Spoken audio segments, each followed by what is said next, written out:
Joe Rogan interviews someone who experienced an encounter with a demon. Let's get into it. Sober thinking, like rational person, went to Gettysburg, and he said you can feel the sadness. Yeah. He goes, it just feels horrible. Like you're there and you feel death. He goes, I've never felt anything like that. Like you're at a battleground, and even though it's 200 years ago or whatever it was, less than 200 years ago, you feel it. He goes, you can feel it. He goes, I had to get out of there. Yeah, that's the thing with some of these places. It's not necessarily like, immediately you're just like, oh yeah, this is spiritual energy or whatever like that, but it's just heavy. Or it's just like you feel off when you go into these places. Like as soon as you stepped into the Conjuring house. Have you ever seen the Conjuring movies? Yes. So they're actually based on a real house in Rhode Island. And that was one of those places that we had walked into and you were like almost getting nauseous. I almost threw up. And I'm not... So what's interesting about the paranormal and what we've learned the past 4 years is that it affects people differently. Some people can see stuff. Some people claim they're mediums and can communicate more. I feel like I have more of like an empathic, like almost... Like I just feel worse like whenever there's something around. And so when we first walked into the Conjuring house, like there was a point where I thought I was going to throw up and I was looking for exits. What's the real story behind the Conjuring house? What's the actual story? So yeah, the movie story is like this witch Bathsheba or whatever, but the actual story, there's a bunch of different things that they say are haunted, but it's actually built on the grounds of the... Is that the house? That's Yeah, it. it's Cool creepy. house. It's an Rhode amazing house. The state that launched the Conjuring universe. There we go.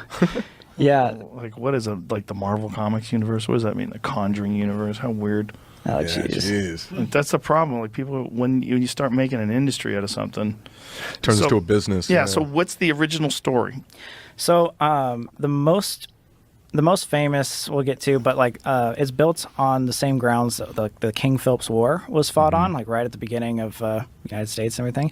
So the main people that haunt it are like 7 dead soldiers that this little girl always kept seeing in the walls, and thus it started manifesting more to the entire family. So this family called the Perrin family bought the place in like I think 1972, and for 10 years they said they would see these figures, these soldiers walking around, like their beds would shake, they would get scratches, and it kept getting worse over the 10 years.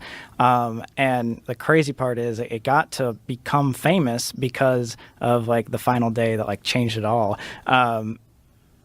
They wanted to do like an exorcism on the house because I think who was the mom Perrin? Whatever. Caroline or something? Carolyn Perrin. Yeah, Carolyn Perrin Something was like that. getting like really bad. Like she would have things happen to her every single day. Furniture would move, all these sort of things. She was getting like really rash with everything. So she brought in these demonologists to her. Ed and Lorraine Warren. Ed and Lorraine if you've heard of Warren. them before. No. They're like the demonologists, the paranormal investigators. They are like the fathers of it all. Yeah. Maybe I have heard of them. Are they featured in the Zach Bagan Yes. Museum? Yeah. Yeah. Okay, that's where I've heard of them. Yeah, which is also a crazy place. Yeah. We'll talk about that. But yeah, so anyway. I just went. Really? You just I went? just went a couple weeks ago. Oh, no way. Yeah, my daughter dragged me to that too. Hey, there we go. Vegas. Yeah, so they were doing this like exorcism, and That's them. Yeah. Yeah. Yeah, that's those folks.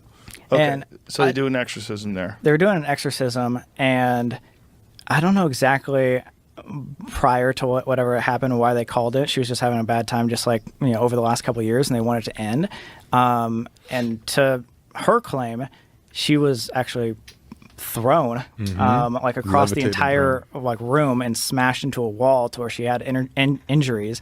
And they were so angry about that they actually kicked out the demonologist. They punched Ed in the face. Yeah, they punched that guy in the face because they thought he was the guy that was like making it worse. But I think it just like pissed him off. And so that thing. When you is- say they punched him in the face, you mean the ghost punched him in the face? no, the Perrin The family. dad, Sorry. the dad did. Or Oh, something, okay. yeah. The was Perrin like, what? family was like They're getting assaulted?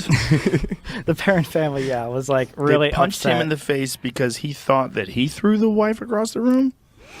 Or Yeah. he was He responsible thought for it? they made it, or he was there, and like the exorcism that he was conducting made it more angry, which in turn hurt his wife. Oh, so he got angry. He was like, but "Stop you doing this." Brought him Punch in. him. Yeah, exactly. Exactly, It's like yeah. hiring a priest Sell and the then house, punching bro. a priest. Right, It's like, right. Move. Yeah, exactly. What the fuck is wrong with you? Move down the street. Punching people. Come on.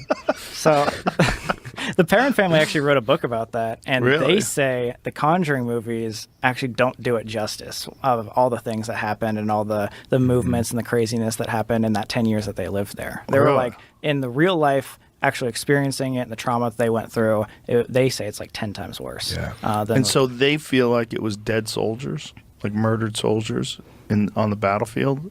Somehow or another, that's Well, here's where it gets interesting is they don't know what it is, but they believe it is something more evil or demonic, whatever you believe in, that is like controlling all of these like soldiers and stuff and trapping them. Movie goes with that's a person named Bathsheba who was like a neighbor who everybody just thought was a witch. But in real life, it was just known as a demonic possession, but no trace back of like what it was. That's an interesting thing, right? Like, because that's in a lot of these cases. They feel like it's not just ghosts, but it's ghosts that are being controlled by some sort of a demonic entity. Right. And the demonic entity keeps these ghosts there, which is like another layer of belief you have to Right. have. Exactly. Like, you just don't just believe that maybe when people die, their energy gets left behind, and then maybe that energy gets controlled by demons. Exactly. It's like, oh my God. It's now like we're another level. We're so into crazy now. Yeah. I don't know if I'm willing to go there. It gets meta. It gets very meta. But if you did encounter a demon, nobody would fucking believe you. And then hell you would no. be trapped. You would be this person who, for the rest of your life, oh, there goes Bob and his fucking demon stories. Yeah. Like, no one would buy it. But exactly. Same thing with aliens or Right. anything. Like, Yeah, anything you right. see that are outside of this like logical Physical world. normal daily encounters. Yeah. Anything outside of that, Bigfoot, anything. Anything where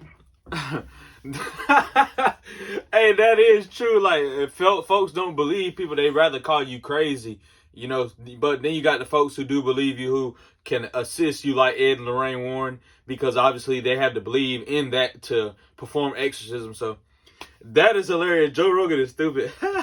Appreciate you guys for watching, man. Make sure you hit that like and subscribe button. Join us on the road to 3,500 subscribers. I'm gonna catch y'all in the next video. I'm gone.